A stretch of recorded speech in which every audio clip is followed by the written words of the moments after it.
This next video will demonstrate how to remove the jersey.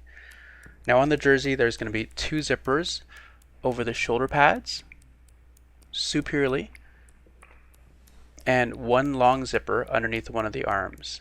The side of the body that has the superior zipper and the inferior zipper is referred to as the long side, and the side of the body that just has the one zipper is called the short side.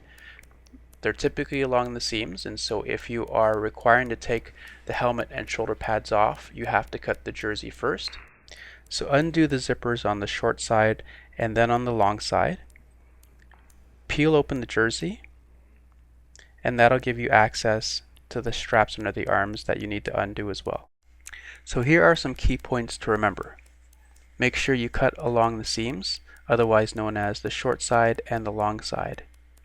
You have to decide whether or not you want chest access first for cardiac arrest emergencies or airway access first for choking or respiratory emergencies.